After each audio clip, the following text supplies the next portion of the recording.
Hi there, I'm a historian. If you're having trouble sleeping tonight, I think my story might just help you drift off. For now, all you need to do is close your eyes. And if you have headphones nearby, go ahead and put them on. Let my voice and the sound of rain carry you gently into sleep. Now then, let's begin. Let me tell you a story that sounds so absurd, so bizarre, that if it weren't entirely true, you'd think it came from a satirical novel. A story where a nation's army, fresh from the aftermath of a world war, found itself in open conflict. Not with an invading force, nor with rebels or foreign spies, but with birds. Not hawks, not eagles, emus. Tall, flightless, goofy-looking creatures with long necks and a knack for chaos. In 1932, in the vast sun-bleached farmlands of Western Australia, the government officially deployed military personnel armed with machine guns to try and eliminate a growing threat: tens of thousands of emus trampling crops, outmaneuvering soldiers, and quite literally running circles around them. What began as a desperate attempt to protect farmland would spiral into one of the most ridiculous episodes in military history, a battle that the birds arguably won. But before we get to the gunfire, to the failures, and to the slow, humiliating realization that these feathered foes were unstoppable, let's set the scene. Let's step back to a very different Australia. An Australia still licking the wounds of the Great War. The year was 1932, but to understand the roots of this conflict, we have to revisit the years just after World War I. Thousands of Australian soldiers, many of them battle-hardened veterans, had returned from the trenches of Europe to a country that barely recognized them. In an effort to reintegrate them into society, the government offered these soldiers parcels of land, empty stretches of dry, challenging terrain in Western Australia, with the idea that they would become self-sufficient farmers. On paper, it was noble. In practice, it was brutal. The soil was uncooperative, the climate unforgiving, and the resources provided were minimal. But the soldiers persevered. They planted wheat-raised sheep and tried to turn desolate fields into productive farms. They had faced machine guns in France. Surely they could handle bad weather. But nature had other plans. By the early 1930s, the Great Depression had tightened its grip. Wheat prices plummeted, and farming life became increasingly unsustainable. Then, from the wild outback, came an unexpected invasion. You see, every year around the time crops were starting to grow, thousands. Some say over 20,000 emus would begin their seasonal migration. These birds, native to Australia, were no strangers to the land. But as new farms replaced their natural habitats, the emus wandered into wheat fields, found the food plentiful, and decided to stay. The result was a feathery storm of destruction. Fences were trampled, crops were devoured, and the farmers, many of whom had survived war, suddenly found themselves in a new kind of battle. This time against birds. And so the farmers did. What desperate people often do, they turned to the government. They wrote letters, held meetings, and pleaded for help. These were war veterans, after all, men who had served their country, and now they needed their country to serve them. They didn't ask for money. They asked for bullets, machine guns, soldiers, and incredibly, the government said yes. In November 1932, the Australian Minister of Defence gave the green light. Major G.P.W. Meredith of the Royal Australian Artillery was deployed along with 2 soldiers and 2 Lewis machine guns, British-designed weapons used in the trenches of World War I. Their mission to eliminate the emu threat and restore order to the wheat fields of Western Australia. Now, if this is the part where you expect a swift military victory, regimented marches, surgical strikes, clean resolutions, you might want to lower your expectations. What followed wasn't a battle. It was a farce. The emus, it turned out, were more agile, more aware, and far more elusive than anyone had imagined. In their first few days, Meredith's unit spotted a flock of over 50 birds near Campion. They opened fire. The emus scattered. Not a single confirmed kill. In another instance, they tried to ambush a group near a dam. The birds darted off in all directions, zigzagging through brush and grass with such speed and unpredictability that the soldiers couldn't aim properly. Again, no success. It was as if nature itself had equipped the emus with tactical genius and bullet-dodging instincts. To make matters worse, the terrain proved difficult for the soldiers. The trucks used to mount the guns broke down. The guns jammed. And worst of all, the birds seemed to taunt them. Soldiers would later describe how one emu could outrun a truck at full speed. Others noted that the birds traveled in small groups with a lookout always positioned nearby, ready to sound the alarm and send the flock running before a shot was even fired. Major Meredith himself wrote with a hint of frustration and admiration that if we had a military division with the bullet-carrying capacity of these birds, it would face any army in the world. As the campaign stretched into days, then weeks, and the confirmed emu kills remained embarrassingly low, the public began to take notice. The press caught wind of the operation and had a field day. Headlines mocked the military cartoons portrayed soldiers being overrun by birds, and the term the Great Emu War was born not out of official documentation, but out of irony. Politicians began to question the logic of spending resources on chasing down birds with machine guns. And as reports rolled in of hundreds of rounds fired with only a handful of birds killed, the ridicule grew louder. But for the farmers, this was no joke. Their crops continued to suffer. The emus kept coming. The soldiers, meanwhile, continued their mission, frustrated, bewildered, and slightly embarrassed. Each day blurred into the next scan, the horizon spot. A flock approach, slowly try to aim fire. Miss reload, try again.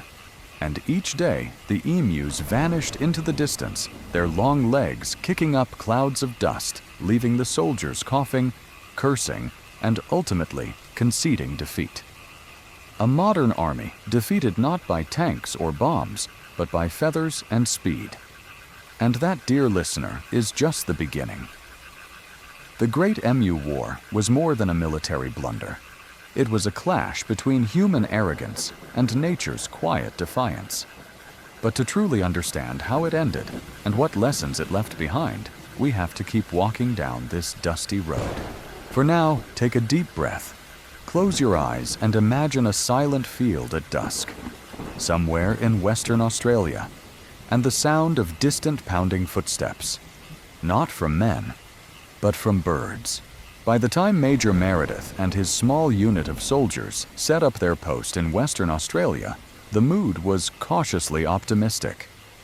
Surely, with the advantage of military training and 2 Lewis machine guns, battle-tested weapons from the Great War, this wouldn't take more than a few well-placed volleys. After all, they weren't up against an organized enemy or armed rebels. They were up against birds. Large, fast, and frustrating birds, yes, but still birds. It should have been easy. It was not. In the early days of the operation, the soldiers learned a harsh truth. Emus did not behave like typical targets. You couldn't corner them. You couldn't predict their movements, and you certainly couldn't count on them to stand still. The first major attempt occurred near Campion, a small farming settlement where locals reported a large concentration of emus. The soldiers quietly moved into position and waited for the birds to draw close. A flock approached, dozens of tall, long-legged birds bobbing gently through the wheat fields. The soldiers raised their weapons, aimed, and fired. The emus exploded into motion. They didn't scatter like sheep. They split into unpredictable clusters, dashing in every direction. Some sprinted in long arcs, some zigzagged wildly, Others ducked into the brush and vanished entirely. The soldiers tried to adjust their aim, but the Lewis guns weren't built for tracking fast-moving ground-level targets. They jammed. They overheated. And before long, the wheat fields were quiet again, save for the hum of wind and the shuffle of feet as the soldiers checked for bodies. There were none. Not a single confirmed kill. Humiliation didn't take long to follow. A few days later, another attempt was made. This time, the soldiers waited near a watering hole, anticipating that the birds would come to drink. The plan was simple: let the emus gather in numbers, then open fire when they were bunched together. It would be a clean sweep. But when the birds arrived, they didn't linger. They moved quickly, drank briefly, and darted away before a shot could even be fired. The only ones that remained were those clever enough to keep distance, peering at the soldiers from behind dry grass, as if daring them to try again. Things got worse. Determined not to let the emus outmaneuver them, the troops decided to mount one of the Lewis guns onto a truck. The idea was to chase the birds across open land and shoot from the back of the moving vehicle. It sounded clever. It wasn't. The roads were rough, the terrain uneven. The truck bounced violently, with every bump and rut making aiming almost impossible. The soldiers soon discovered that driving and shooting simultaneously was a recipe for chaos. The gunner couldn't steady his weapon, and the driver couldn't focus on the road and the flock at the same time. The emus, agile and fast, easily outpaced the vehicle and slipped away into the underbrush. Meanwhile, the birds weren't passive. It began to feel as though they were adapting. Farmers reported that emus had developed a kind of awareness. Small groups would post lookouts birds that would observe the horizon and squawk when soldiers approached, sending the rest of the flock fleeing. Others stayed near fences and would disappear through gaps too narrow for humans or trucks to follow. They moved in erratic waves, never bunching too close, never allowing themselves to be cornered. At this point, Major Meredith began keeping detailed notes. He wasn't just embarrassed, he was fascinated. These weren't mindless animals. They were coordinated, responsive, almost military in their behavior. In one report, he described how a flock would split into smaller units, each darting off in a different direction as soon as the guns opened fire. If even one emu was struck, the others would seem to learn and avoid repeating the same behavior. Each mob, he wrote, has its leader always an alert big black-plumed bird standing fully 6 feet high who keeps watch while his fellows feed. At the first suspicious sign, he gives the signal, and dozens of heads stretch up from the wheat. A few seconds later, the whole mob is gone. And the casualties, laughable. After the first week, over 2,500 rounds had been fired, but only a handful of birds were confirmed dead.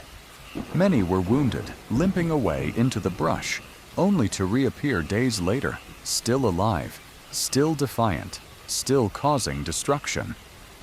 The troops were exhausted. The mission that had been expected to last a few days was dragging on, and public sentiment was beginning to shift. Back in Perth, and even in Canberra, newspapers started running satirical headlines. "Emus outmaneuver military forces," one said. Others mocked the government for launching a war against birds and losing. Cartoons depicted soldiers being chased by emus guns flying from their hands. Editorials questioned why taxpayers were funding a military mission that couldn't even take down unarmed wildlife. It was humiliating. But perhaps no one was more disillusioned than the soldiers themselves. Men who had seen combat in Europe were now failing to control oversized birds. Their boots filled with red dust, their uniforms soaked with sweat. They stood in wide-open fields, scanning the horizon like ghostly sentries, watching not for enemy snipers, but for darting plumes of feathers. Sometimes they'd spot movement, grab their guns, give chase, and then realize it was just a kangaroo, or a dust devil, or nothing at all. By late November, just weeks into the campaign, the mission was becoming unsustainable. The weapons were malfunctioning. The emus were still roaming freely, and morale was sinking fast. Major Meredith was a disciplined man, but even he began to question the point of it all. They weren't winning. In fact, it felt like they were being played, outsmarted, outpaced, outsurvived. And yet, for the farmers, the destruction didn't stop. Each day, flocks of emus would descend on their fields, flattening fences, devouring crops, and leaving chaos in their wake. To them, the soldiers were the last hope, and that hope was slipping away, one failed ambush at a time. So what do you do when a war you never expected turns into a slow public disaster? When your enemy can't be reasoned with, can't be intimidated, and can't be cornered. As November faded into December, the answer became clear. You call it off. But we're not there yet. The end wasn't sudden. There were more attempts, more rounds fired, more feathers left floating in the wind, and a few desperate tries at salvaging what little dignity remained. The Emu War wasn't just a military failure, it was an existential one. A reminder that nature, even in its silliest form, can make a mockery of human ambition. And the worst was still to come. So rest your eyes for now. Picture the endless plains, the low orange sky, the shimmering heat waves rising from the dirt. And in the distance, a silhouette, tall, thin, and fast racing across the fields. The enemy was still out there, and the war somehow was still on. By early December of 1932, the Emu War was becoming a national embarrassment. Headlines mocking the military were no longer confined to local Australian papers. International outlets had picked up the story, turning the whole affair into a punchline. And still, the emus ran wild. With over 2,500 rounds fired and fewer than 1,000 confirmed kills, the operation's efficiency was being openly questioned. Public pressure mounted, the government wavered, and Major Meredith, dedicated, frustrated, and increasingly philosophical, awaited orders. And those orders came. The campaign was to be shut down. Soldiers would return, and the birds. Well, the birds had won, or so it seemed. But just when the dust had begun to settle, and the emus had claimed an unofficial victory, Western Australian farmers reignited the fire. Their wheat was still being destroyed, their fences still flattened. In their eyes, the military hadn't failed, it had simply given up too soon. So, more petitions were filed, more complaints sent to Parliament, and remarkably, the government relented. A second campaign was approved. The Emu War had a sequel. In late December, Major Meredith returned to the wheatbelt with his troops and their machine guns, determined to finish what they had started. This time, they adjusted their tactics. Instead of open field ambushes, they favored a more flexible approach, smaller patrols, more mobility, better reconnaissance. They studied the birds' habits more carefully, noted their movement patterns, and focused on targeting isolated flocks rather than massive stampedes. It was less a war, more a prolonged pest control effort. And surprisingly, it worked sort of. In the early days of the renewed campaign, reports came in showing a marked improvement. In just 6 days, over 200 emus were killed. It wasn't spectacular, but it was something. Soldiers moved more strategically, timing their ambushes at water sources and migration bottlenecks.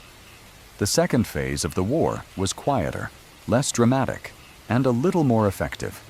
Yet even then, the birds proved astonishingly resilient. Many wounded emus managed to escape only to reappear days later, hobbling but very much alive. Major Meredith, ever the soldier scholar, continued to document their behavior. He noted that even injured emus displayed a will to survive that was almost eerie. Some were spotted days after being shot, still running, still feeding, still refusing to die. He described one bird that absorbed multiple rounds before vanishing into a thicket and never being seen again. Another limped across a field for hours, unbothered by its wounds, simply outlasting the soldiers in stamina and stubbornness. These birds were not just pests. They were endurance athletes wrapped in feathers. As the weeks passed, the soldiers fell into a rhythm rise with the Sun Scout. For flocks approach quietly fire when ready retrieve what you can move on. Day after day, in the scorching heat and the dry wind, they chased shadows. For every success, there were a dozen failures. The machine guns remained unreliable in the dust-choked outback, and the terrain offered no mercy. What little progress they made came slowly, painfully. But the farmers were grateful. Even a small reduction in emu numbers meant fewer ruined crops, less economic loss, and the faintest glimmer of hope that their livelihoods could be salvaged. Still, the larger question loomed. Was this sustainable? The emu population in Western Australia was vast and mobile. Killing a few hundred birds a week might bring temporary relief, but it wasn't a long-term solution.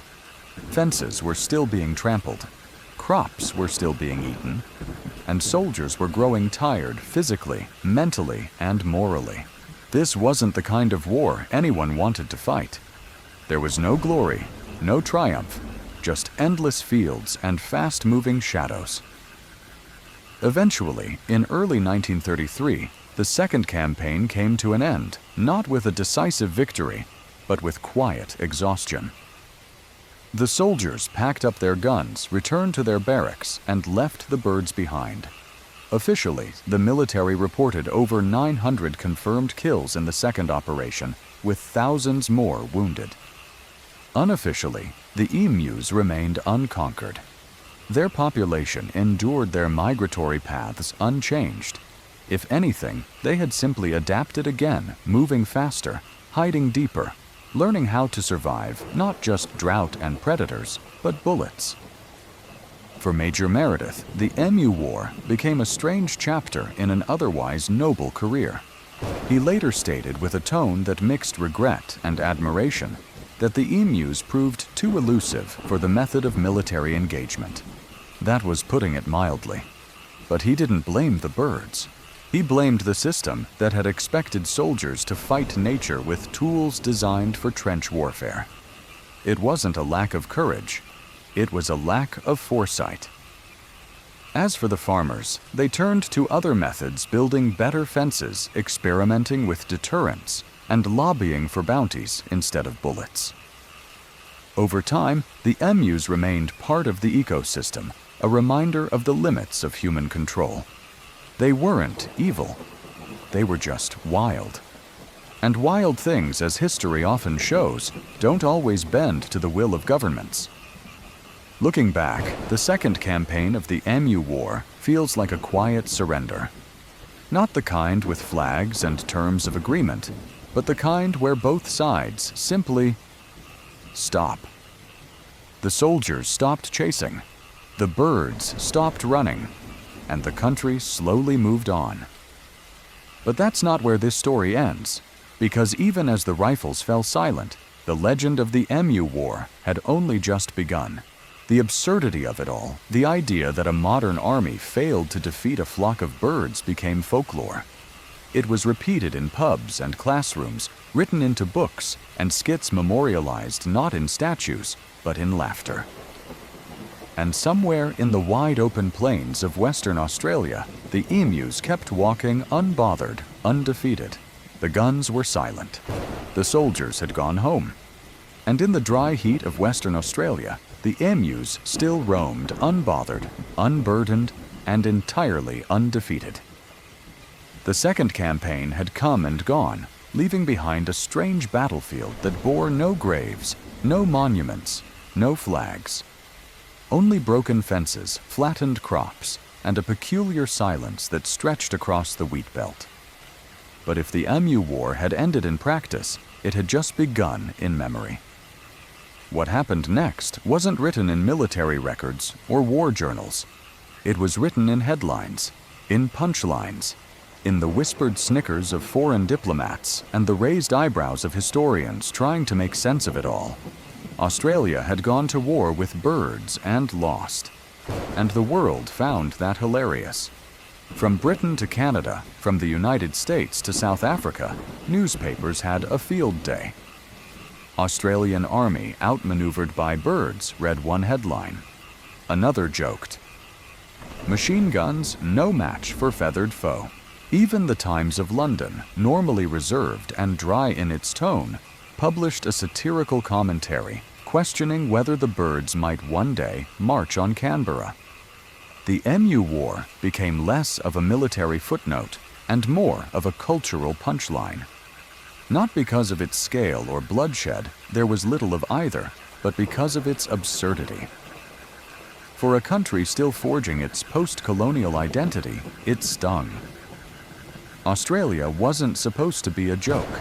It was a proud nation, built on hard land, harder people, and a history of resilience. And now that identity was being mocked internationally because a few thousand emus had refused to die quietly.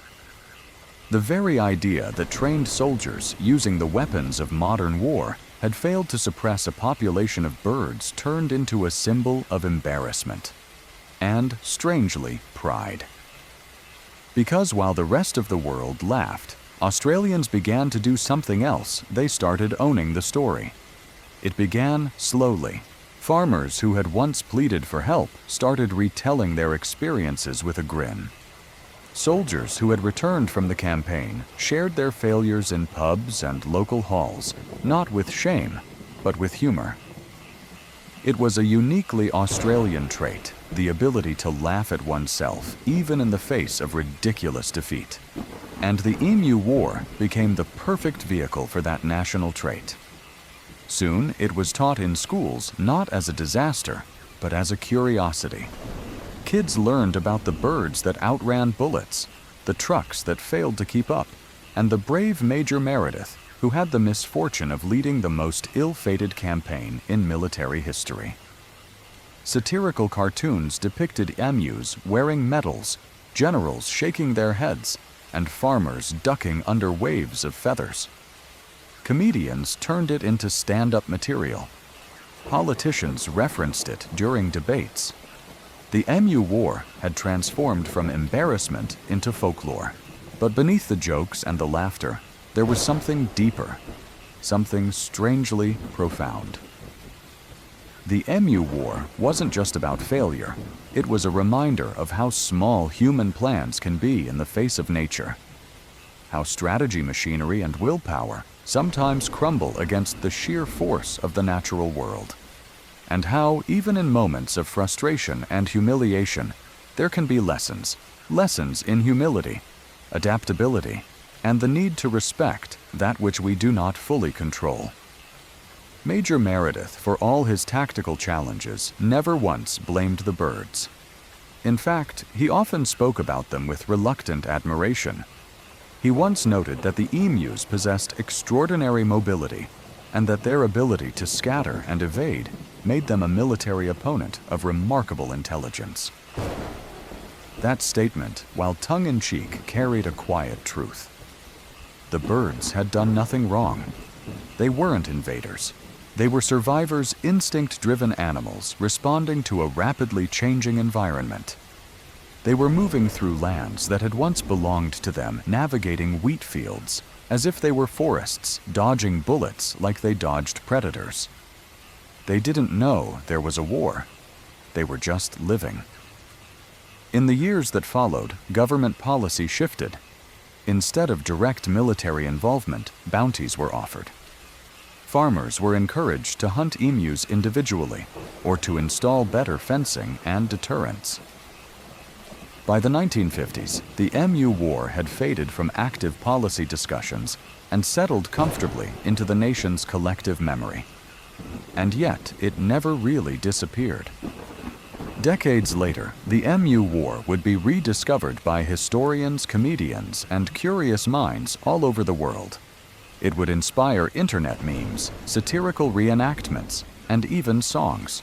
One satirical proposal in the 2000s called for a monument to be built in Western Australia, not for the soldiers, but for the emus, with a plaque that read, "Victorious in battle unbroken in spirit." The idea never became reality, but the sentiment lingered. And as modern Australians look back, they don't just see a ridiculous military chapter. They see something uniquely their own, a moment in time when the country's young government tried to impose order on chaos and lost in the most human, most relatable way possible. It wasn't a tragedy. It wasn't even a true war. It was a parable, a real living metaphor wrapped in absurdity. And in an age where much of history is stained by blood and conquest, the Emu War offered something else, a reminder that not all defeats are disasters. Some are simply funny. And from those, perhaps, we learn the most.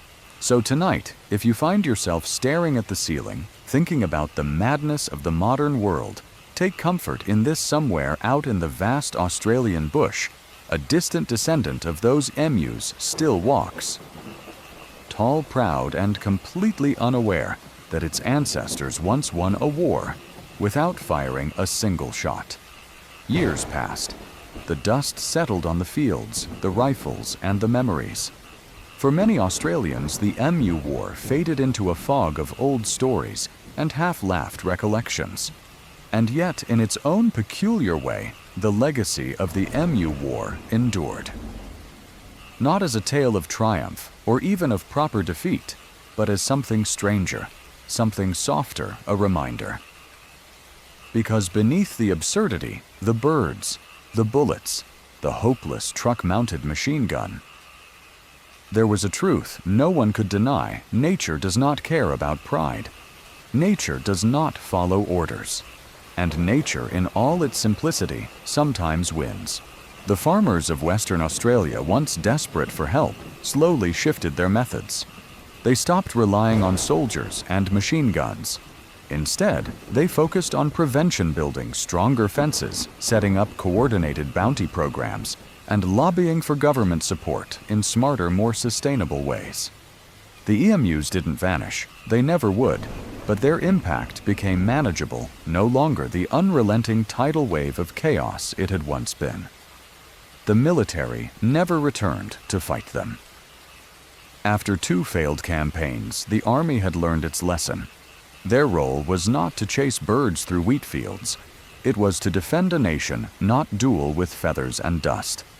And Major Meredith.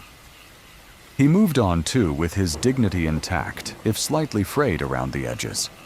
His name, forever tied to a bizarre chapter of Australian history, was remembered not with scorn, but with a strange affection. He hadn't lost because he was weak. He had lost because the situation had been absurd to begin with. And he'd handled it with resolve, professionalism, and eventually humor. But perhaps the most unexpected legacy of the Emu War was not logistical or political. It was cultural. Australians, ever the masters of dry wit and self-deprecating humor, began to tell the story of the Emu War with a twinkle in their eyes. It became a rite of passage, an in-joke among history lovers, a punchline with real teeth, and eventually a myth all its own. Not myth in the sense of untruth, but myth in the sense of meaning. Because what is myth really? It's not just what happened, it's what we take from it. And the Emu War offered an abundance of strange meaning, the folly of overconfidence, the unpredictability of life, the absurdity of trying to impose control on a world that often refuses it. It reminded people, perhaps more than any military textbook or political speech, that not everything can be solved with force, that sometimes the strongest thing you can do is to step back and laugh. The emu itself became an unlikely national icon. Already native and majestic in its own right, the bird now carried a second layer of symbolism: defiance, endurance, victory not of arms, but of instincts. No one could look at an emu again without thinking of the war it never knew it fought and the army that couldn't bring it down. Schoolchildren grew up hearing the tale, half giggling, half awestruck. Artists painted stylized emus in military gear, jokingly awarding them medals. Tourists heard the story and blinked, wondering aloud if it could possibly be true. It was. And in the digital age, the Emu War found new life. Memes, reenactments, satirical documentaries, it became internet legend, a global inside joke. Reddit threads called it the only war the birds won. YouTubers turned it into dramatic retellings. Historians defended its place in real curriculum, and in classrooms around the world, students wrote essays not just about Napoleon or Caesar, but about Meredith and the birds that outran him. Somewhere in the Australian outback, you might still hear the low rhythmic beat of an emu running its powerful legs, kicking up red dust, its eyes scanning the horizon, entirely unaware of the role its kind once played in human history. And maybe that's the final irony. The birds never knew they were part of a war. They didn't form battle plans. They didn't declare independence. They simply did what nature does: adapt, move, survive. And we, the humans, we declared the war. We sent the soldiers. We fired the guns. And when it was over, we told the story, not just to remember, but to remind ourselves of something important. That the world doesn't always follow our rules. That not all victories come from firepower. And that sometimes the best stories, the ones that stick, are the ones where things go completely, gloriously wrong. So now, as you drift into sleep or thought, let this story settle around you like the soft breeze of the Australian plains. Picture the wide wheat fields, the pale gold swaying in the sun, and a long-legged bird moving through it, all tall, fast, completely untamed. It is perhaps the strangest war ever fought, and the most human one of all. As the years rolled on and generations passed, the Great Emu War didn't disappear, it transformed. From an obscure military blunder hidden in dusty archives, it evolved into something else entirely a legend. But not the kind born of heroism and glory. No, this one was crafted out of absurdity, humility, and a peculiar kind of honesty that only the most human failures can deliver. The story was kept alive not by official records or state ceremonies, but around dinner tables and campfires, in bars and late-night conversations. It lingered in the way people smiled before telling it, always starting with, "Did you know Australia once lost a war?" To emus. And what followed was a tale so strange, so impossible to fabricate, that its truth gave it power far beyond its scale. In small rural museums across Western Australia, faded photos hang of soldiers in uniform standing beside massive birds' rifles, slung awkwardly, as if unsure what they were fighting. Schoolchildren stare at the images and ask with a mix of curiosity and disbelief, "This really happened?" The answer is always yes and no. Yes, it happened.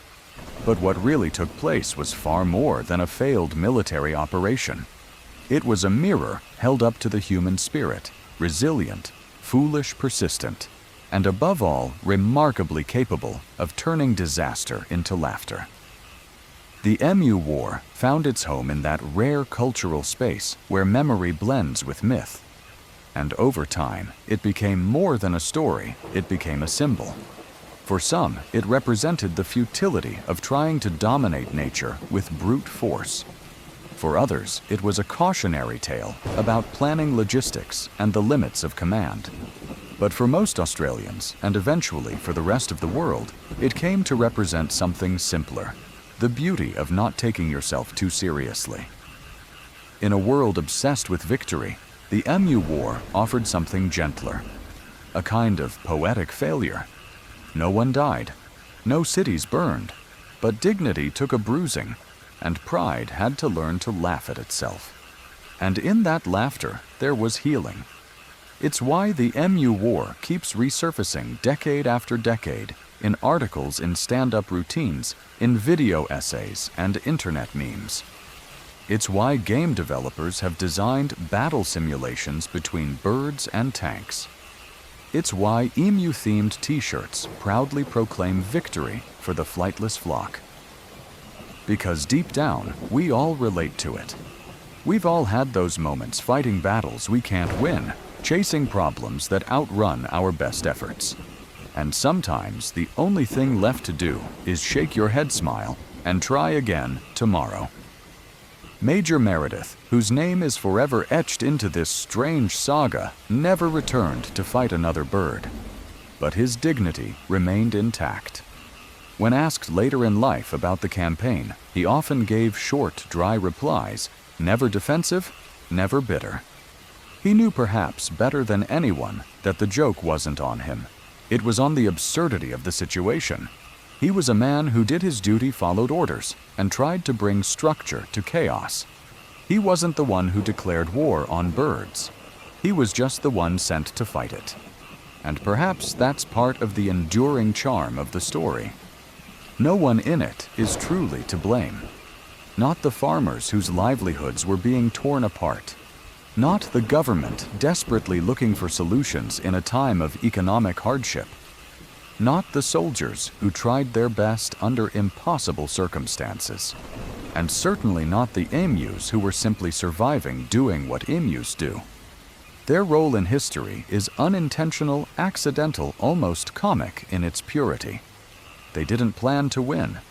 They didn't organize counterattacks or devise military strategy. They just ran. Fast, erratic, unstoppable.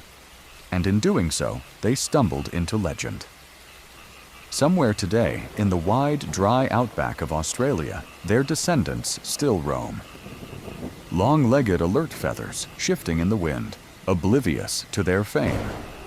Unaware that once in a forgotten chapter of history, their kind bested one of the world's most organized forces, not with malice, but with motion. And that's the magic of the Emu War. It's a tale without hate, without conquest, without the weight of tragedy. Instead, it leaves us with something rare, the chance to reflect on failure, not with shame, but with wonder. To celebrate not just our victories, but our missteps.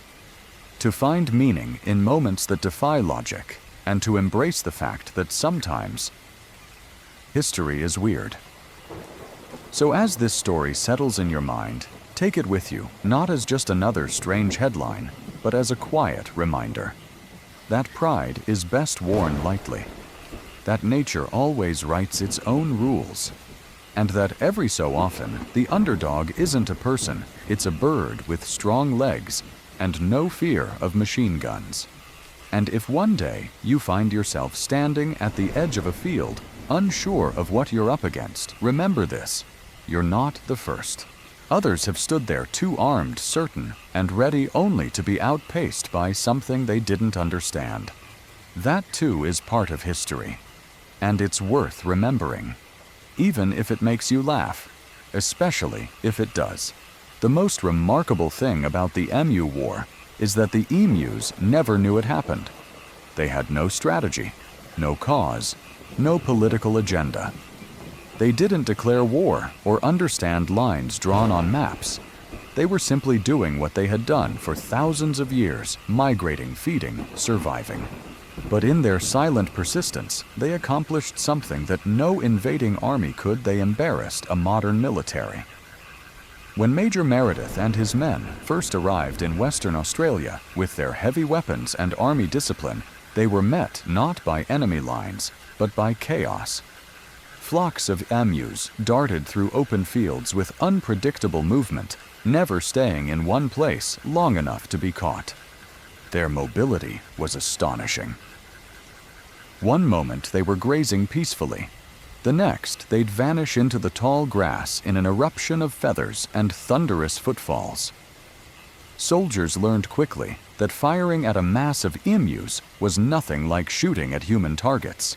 The birds moved in erratic waves, scattering in all directions at the first sign of noise. It was like trying to shoot the wind. Their long legs carried them over fences and across ravines, and even when a machine gun was well positioned by the time it started firing, the emus were already gone. There was no leader among them, no alpha bird commanding tactics. But what they lacked in coordination, they made up for in instinct. Emus are incredibly resilient creatures. With dense feathers and strong muscles, they could take several hits and still keep running. Stories circulated of emus with bullet wounds that limped away into the brush, only to rejoin the flock the next day, as if nothing had happened. Major Meredith, both amused and frustrated, once joked that the birds could form a new army, the Emu Division, and outperform most human recruits in sheer evasion tactics. The absurdity of the war wasn't just in its failure, but in the way nature seemed to taunt the efforts of man. Every plan was met with improvisation, every ambush foiled by an unpredictable stampede. And perhaps that's what made the emus truly victorious, not through force, but through adaptability. Where human soldiers depended on structured orders and static formations, the emus thrived on chaos. In a strange way, they reminded everyone that survival doesn't always belong to the strong, but to the flexible. That truth echoed beyond the battlefield. In post-war discussions, military analysts were left baffled. What could they even take away from this? There was no dishonor in the soldiers themselves. They did their duty, but the campaign highlighted something more profound. Humans are not always the masters of their environment. No matter how advanced our technology, there are forces in the natural world that can't be easily subdued. Sometimes the most basic creatures can humble the mightiest machines. This lesson would eventually seep into other areas of Australian life.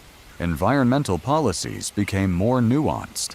Conservationists pointed to the Emu War as a cautionary tale of what happens when wildlife management is approached with brute force instead of understanding. Even in military circles, the event became a case study, not in tactics, but in humility. But for ordinary people, especially Australians, the story took on a different life. The Emu War wasn't just something to be studied, it became something to be celebrated. Not for its success, but for its honesty. It told the world something true about the human condition, that we often overestimate our control, underestimate nature, and then have to laugh when things go spectacularly sideways.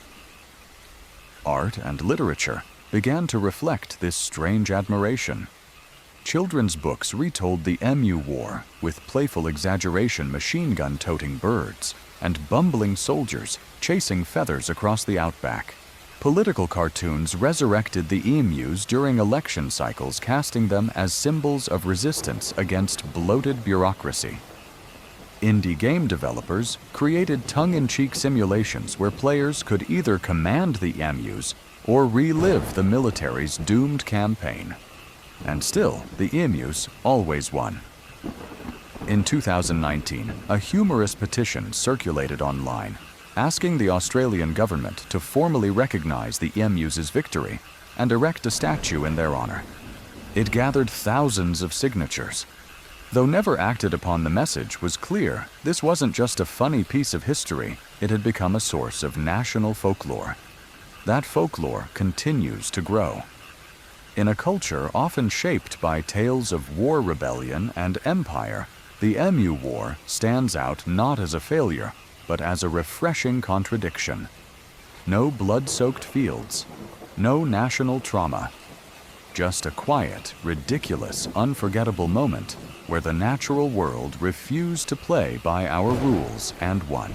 And so when we look at the emu today, not just as a symbol on the Australian coat of arms, but as a living, breathing part of the landscape, we see something more. We see tenacity, defiance, A reminder that history doesn't always belong to the victors with medals and flags. Sometimes it belongs to those who kept running. Underneath that dry Australian sun, in a field that's long since grown quiet, there's an invisible footprint left behind. Not from boots, but from three-toed emu feet sprinting across red dust and golden wheat, outrunning bullets, and writing their own strange chapter into the story of mankind. And somehow, in all its madness, that chapter might be one of the most human of them all. While the world remembers the Emu War for its absurdity, for the military failure, for the birds outrunning bullets, there's a quieter, often overlooked chapter in this strange history. One not written in headlines or preserved in state records, but whispered across generations in the farmhouses and wind-blown fields of Western Australia. Because for the farmers, the men and women who lived through it, the Emu War wasn't a joke. It wasn't folklore. It was survival. In the early 1930s, Western Australia was still a raw, tough place. The wheatbelt had been promised as a land of opportunity. Encouraged by government incentives World War I, veterans had moved inland, clearing acres of bushland by hand, digging into hard soil with dreams of independence. They built homes. With rough timber, grew wheat in unforgiving dirt, and tried to start new lives with what little they had left after the horrors of the Great War. But the land did not yield easily. Rainfall was erratic. Markets crashed. The Great Depression hit like a storm. And then, just as hope began to flicker again, came the emus. They arrived like a tidal wave, tens of thousands of them moving in herds that stretched across the horizon, their tall bodies bobbing through the grain, their feet trampling stalks in seconds. To the soldiers sent to deal with them, this may have looked like chaos. But to the farmers, it was devastation. Entire harvests destroyed overnight. Fences snapped. Water troughs overturned. It was like nature itself had turned against them. Many of these farmers were ex-soldiers' men who had served in France, Gallipoli, or Palestine. They had seen war. They had survived it. But now, on their own land, they faced an enemy they couldn't fight. Rifles were scarce. Ammunition was expensive. Even if they managed to shoot one bird, 10 more would take its place. Some farmers tried to form shooting parties, chasing flocks through fields on horseback. Others resorted to digging trenches around their properties, futile, as the birds simply leapt over. Traps didn't work. Poison was too dangerous. And scarecrows. The emus simply walked past them. There was one story told and retold in the region of an elderly farmer named Clive, who out of desperation stood in his field all night banging a cooking pot to scare the emus off. The next morning, exhausted and sunburnt, he returned home only to find the birds had circled behind him and devoured his vegetable patch. It would be easy to laugh now, but back then it wasn't funny. It was heartbreaking. Families watched their livelihoods disappear beneath feathers and dust. Children went to bed hungry. Bankers knocked on doors. Some farmers walked away from their land entirely, leaving behind rusted tractors and broken dreams. And when the army finally arrived with trucks, machine guns, and government orders, it wasn't met with ridicule. It was welcomed, desperately. For the people of the wheatbelt, it felt like someone had finally heard their cries. Someone was doing something. That's why the failure hit so hard. When the soldiers left, having killed fewer than 1,000 emus and failed to contain the chaos, morale collapsed. The news reports mocked the campaign. City newspapers ran cartoons. Politicians shrugged. But back in the fields, nothing had changed. The birds still came. The crops still fell. And the farmers were still alone. Some historians have argued that the Emu War wasn't really a war at all, but a poorly managed pest control operation. And maybe that's true, technically. But if you listen to the oral histories of those who lived it, it was something else. A campaign, a stand, a last attempt to reclaim their land from a force they didn't understand. Over time, the government offered bounty programs. Farmers were paid for each emu they killed, proof required in the form of beaks or legs. It was more effective in the long run. But even then, it was hard, grim work. Not something anyone took pride in, just something they did to survive. Today, you can still drive through those dusty towns places like Campion Kellerberrin or Merredon and see remnants of that era. Old barns with missing boards, rusted fence posts leaning in the dirt, memorial plaques that mention hard years without naming the birds that helped cause them. But if you stop and talk to the locals, especially the older ones, they'll tell you, in quiet voices, in half smiles, ah yes, the emus, they gave us hell. And then they'll laugh, because with time, even pain can soften into humor.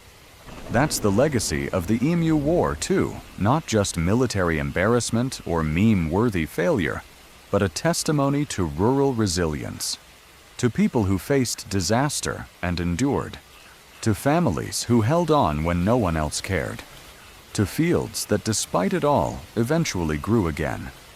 It reminds us that history isn't always about leaders and battles and borders. Sometimes it's about a man with a rifle and a bird that just wouldn't stop running, about mothers who kept cooking bread with empty pantries, about children who learned to tell the difference between thunder and the sound of emu feet in the distance. It's about survival, not just the kind that makes headlines, but the quiet kind. The kind that bends but doesn't break. And in that sense, the people of the wheatbelt were every bit as tough, as determined as the emus themselves. Maybe tougher, because they stayed. We've spoken much about the soldiers, the farmers, the frustration, and the failure. But it's time we turn our gaze to the quiet victors of this war. The ones with no strategy and no voice. The ones who marched across fields and through history, not out of defiance, but instinct. The emus.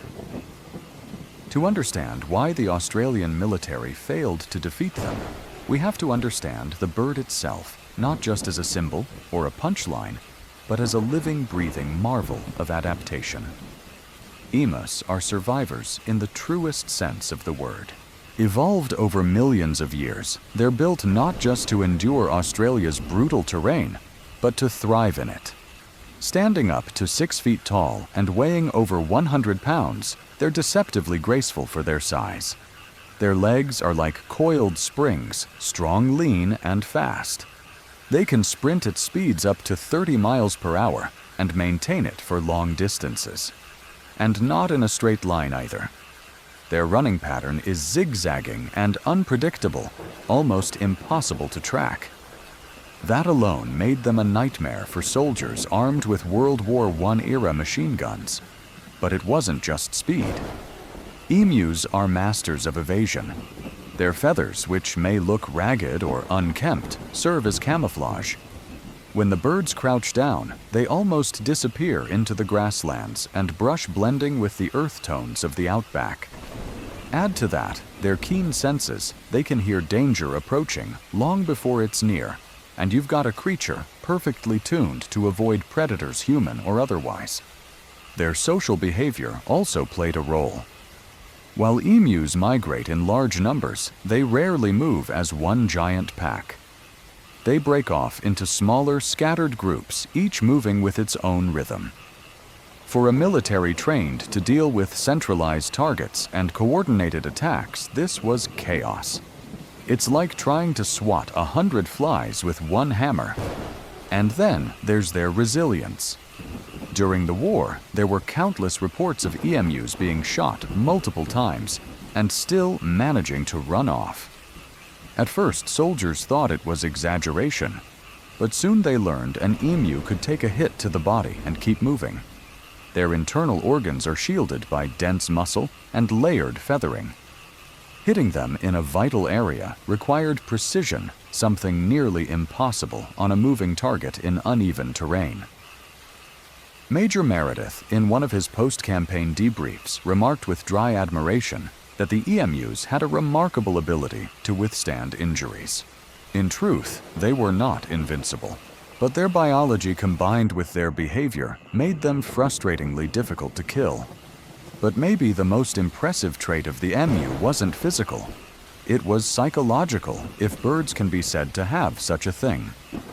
Unlike many animals, emus didn't seem to panic in the presence of human activity. They didn't stampede. They didn't freeze. They just kept moving. Calm, alert, relentless. They weren't attacking the farmers or soldiers. They weren't defending territory. They were just surviving.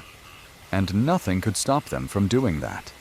It's easy to think of the Emu War as ridiculous. But when you really examine the biology and behavior of the bird, you realize the emus didn't win by chance. They were simply better suited to the environment. The humans were the intruders, armed with machines, yes, but struggling against terrain and creatures they didn't fully understand. There's a quiet beauty in that, a kind of poetic justice. In a world where humans so often dominate animals, bend ecosystems to their will, and rewrite nature's laws through machines and concrete, here was a rare moment where nature pushed back. Not violently, not vengefully, just effectively. It makes you wonder what other battles have been fought and lost, not with armies and headlines, but in quiet corners of the earth, where survival depends not on domination, but on endurance. Today, emus continue to roam Australia freely. They're a protected species now. You'll see them in wildlife reserves, crossing highways, wandering through backyards in small towns. Tourists find them fascinating. Children point at them in wonder. And somewhere in the back of every Aussie's mind, there's a faint grin that comes with seeing one, a little reminder that these goofy-looking birds once made the National Army look foolish.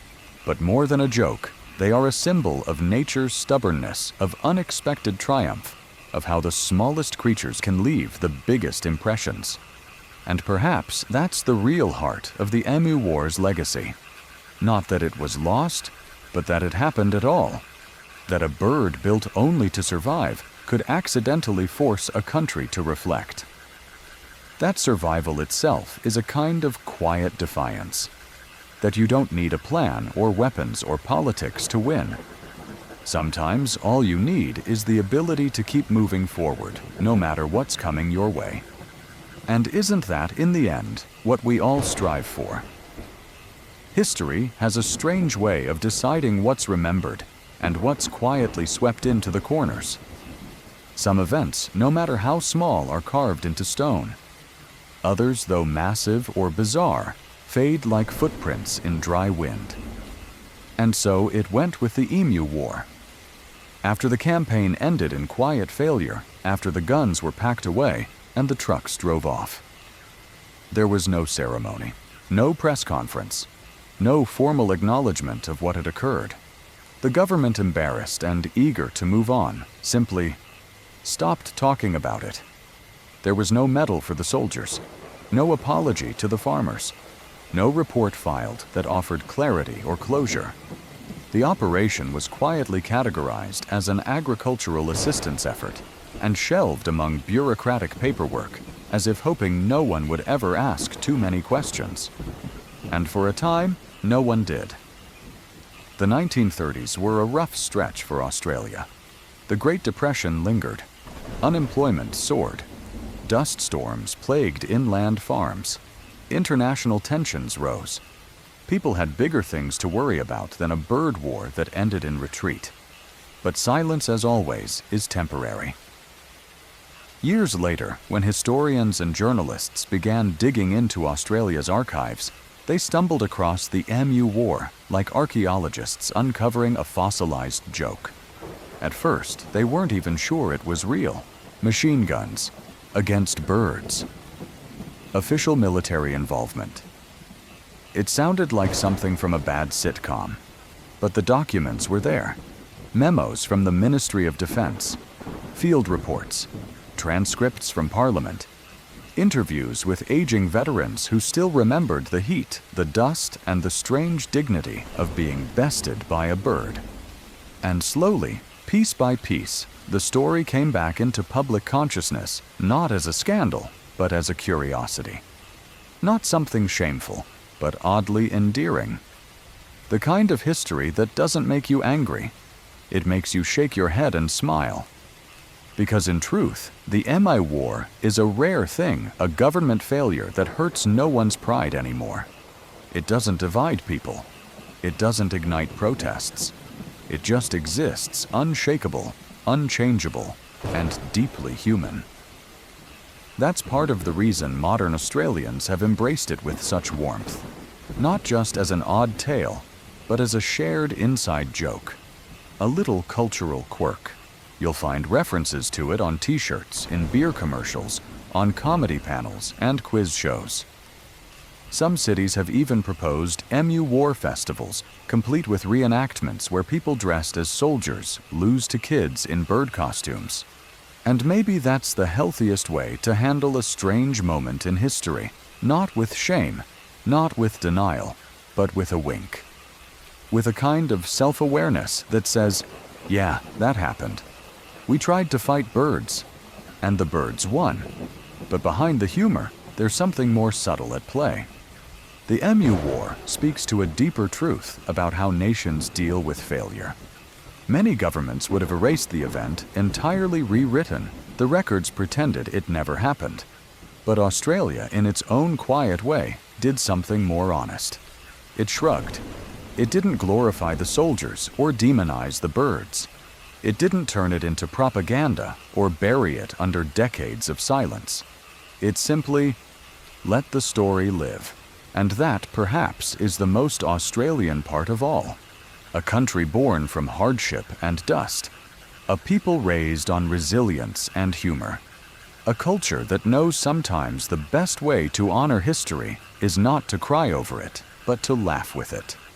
The Emu War may not be in textbooks or school curriculums, but its legacy lingers in the way Australians see themselves: adaptable, ironic, unafraid to admit when things go sideways. And while many nations define themselves by their victories, military triumphs, political revolutions, acts of conquest, Australia stands out for embracing a loss. A weird, feathered, dusty loss. A loss that somehow became a badge of honor. Because what does it say about a country when its most famous military defeat involved birds? It says that country is comfortable in its own skin, that it doesn't need to puff up its chest to feel proud, that it can find strength in the absurd. And maybe that's something the world could use more of. In a time when politics grows louder and history is often weaponized, the Emu War stands as a reminder that not everything needs to carry the weight of tragedy. Some stories are just stories. Strange, pointless, beautiful stories. And sometimes those are the ones we need the most. As you drift off, remember this: not all wars are about victory. Some are about perspective. Some are about humility. And some, just a rare lucky few, are about the impossible grace of losing to a bird. And if that doesn't make you smile, maybe you're taking life a little too seriously. As history crept forward and the dust settled on those forgotten fields, the Emu War faded into something more than just an odd tale. It became a mirror. Because if you look closely behind the feathers and failed machinery, the Emu War tells us something about ourselves. Not just as Australians, not just as humans, but as a species wrestling with control in a world that often refuses to be tamed. The early 20th century was a time when humankind was riding high on the promise of progress. We had engines that roared louder than nature weapons that could shape nations, and machines that seemed to promise mastery over everything land-weather animals. We had conquered frontiers, split atoms, built cities from steel. And then, we lost to birds. Not mythical creatures, not giant fire-breathing beasts, just tall, awkward, prehistoric birds with strong legs and good timing. We brought guns. They brought instincts. We brought strategies. They brought silence. We came armed with the belief that dominance was our birthright, and they reminded us that nature doesn't care what you believe. In this way, the Emu War was never really about emus. It was about the limits of control, about the stubbornness of the natural world, and maybe most importantly, about the humility of being wrong. Think about it for all the wars we've studied, all the political dramas and military triumphs. How many stories do we have where the enemy never knew they were fighting, where the battle wasn't between ideologies, but between expectation and reality? The emus weren't trying to win. They weren't resisting. They weren't rebelling. They were just doing what came naturally, moving, feeding, surviving. But in doing so, they threw an entire human effort into chaos. Not through rebellion, but through indifference.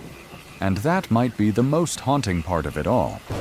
Because when you're used to bending the world to your will, indifference is the ultimate rejection. It's not that the emus fought harder, it's that they didn't care. And that shook something deep in us. The Emu War lingers in public memory because it cuts across ego. It reminds us that nature isn't something we conquer once and for all, it's something we live with. Something we adjust to. Something that at times outmaneuvers us with nothing more than instinct and endurance. In classrooms, we teach wars of conquest, of revolution, of resistance. But maybe the Emu War belongs in a different kind of curriculum, the one that teaches perspective. That shows young minds that losing doesn't always mean failing. That absurdity can carry wisdom. That being humbled by the world is part of growing up in it. And for those of us who've stumbled in life, who've faced battles we didn't understand or fought hard only to fall short, the Emu War is strangely comforting. Because in that moment, Australia did what we all do. At some point, tried something big, fell flat on its face, and got up anyway. The story didn't end in disgrace. It didn't spark revenge. It didn't break the country. It became folklore, a soft scar, a national grin. And in that, there's strength. To laugh at yourself is to acknowledge truth without fear. To tell the story anyway is to say, yes, this happened. And we're still here. There's something beautifully human in that. As the years pass and the emus continue to roam oblivious to their place in history, we keep telling the tale. In classrooms, pubs, cartoons, bedtime stories. And each time we tell it, we're reminded not of defeat, but of resilience. Of the strange moments that shape us. Of how even failure can leave behind something worth holding on to. So if you're lying in bed tonight, listening to the quiet picture, this dry wind rolls across the open plains. The sun dips below the horizon. A soldier in dusty boots leans on his rifle, watching a flock disappear into the brush. And somewhere not far off, the steady thump of emu footsteps fading into the silence. And maybe that's the sound of history, reminding us to be a little less sure of ourselves, and a little more in awe of the world we live in. And now, the dust settles. The rifles fall silent.